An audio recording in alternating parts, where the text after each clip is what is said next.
Bismillahirrahmanirrahim. Assalamualaikum warahmatullahi wabarakatuh. Kita lanjutkan mata kuliah Pendidikan Pancasila sesi ke-7.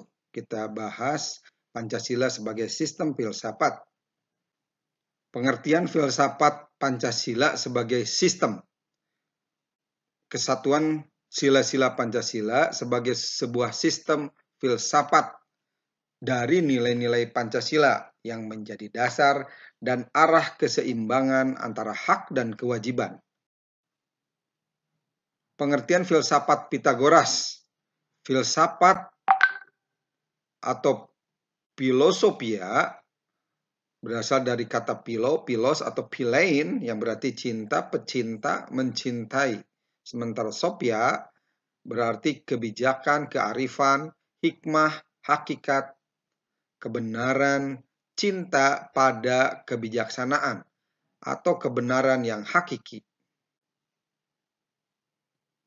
Berpikir sedalam-dalamnya terhadap sesuatu secara metodik, sistematik, menyeluruh, dan universal untuk mencari hakikat sesuatu.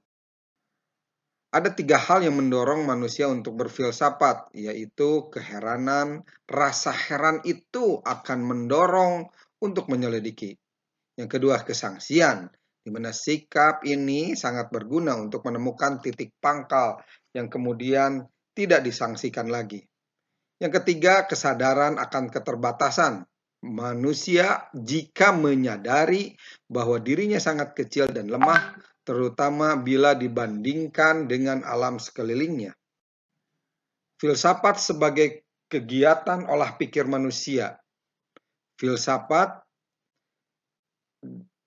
sebagai kegiatan olah pikir manusia akan menyelidiki objek yang tidak terbatas yang ditinjau dari sudut isi atau substansinya. Dapat dibedakan menjadi objek material filsafat dan objek formal filsafat. Objek material filsafat.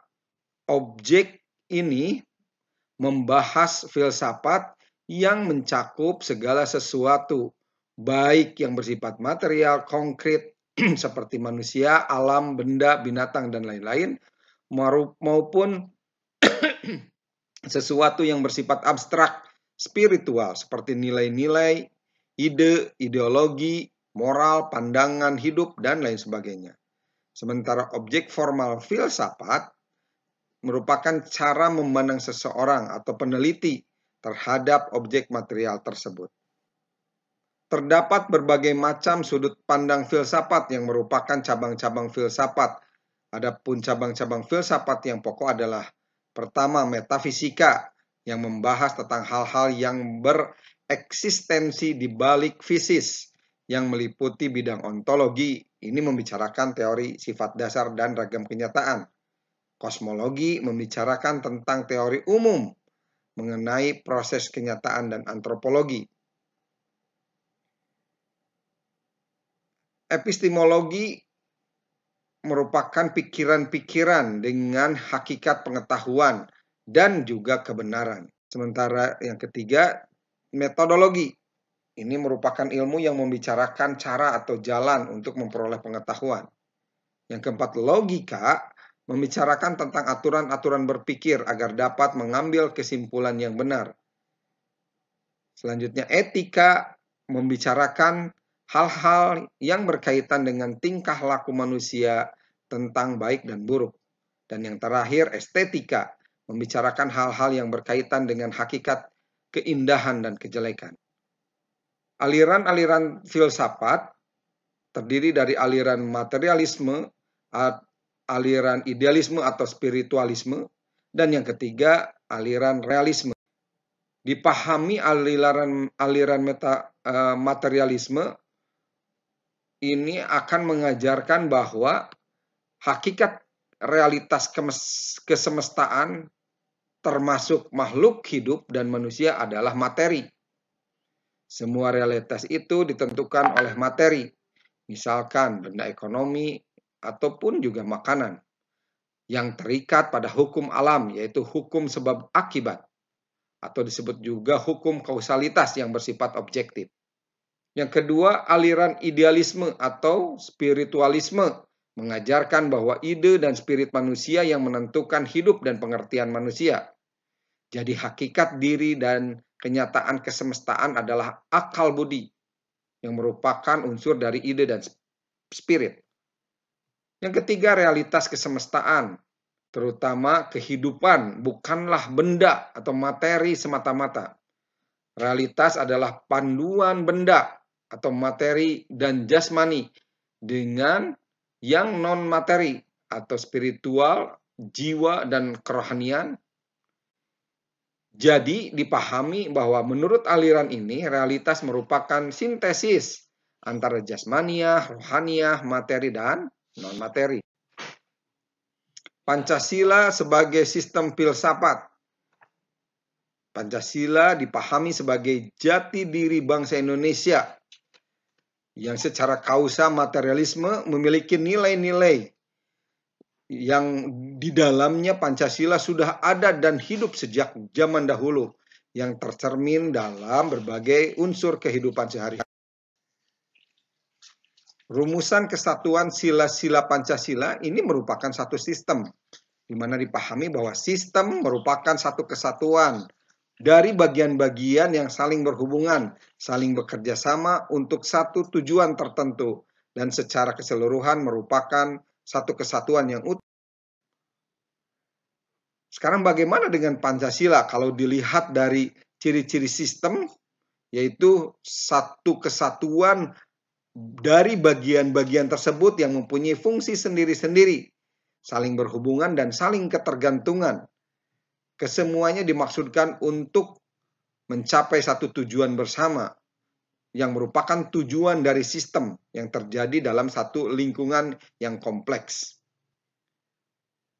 Bagaimana dengan Pancasila? Dilihat dari susunan kesatuan sila-sila Pancasila, ini bersifat organis, di mana isi sila-sila Pancasila hakikatnya merupakan satu kesatuan peradaban, dalam arti setiap sila merupakan unsur bagian yang mutlak dari kesatuan Pancasila. Setiap sila tidak dapat berdiri sendiri, terlepas dari sila-sila lainnya. Di antara sila satu dan sila lainnya, tidaklah mungkin ada pertentangan. Susunan sila-sila Pancasila juga menunjukkan satu rangkaian tingkatan luas dan isi sifatnya dari sila-sila sebelumnya atau di atasnya. Dengan demikian, dasar susunan sila-sila Pancasila mempunyai ikatan yang kuat pada setiap silanya sehingga secara keseluruhan Pancasila merupakan satu keseluruhan yang bulat. Diingatkan bahwa dalam konteks isinya, Pancasila, sila pertama adalah ketuhanan yang Maha Esa. Kedua, kemanusiaan yang adil dan beradab. Ketiga, persatuan Indonesia.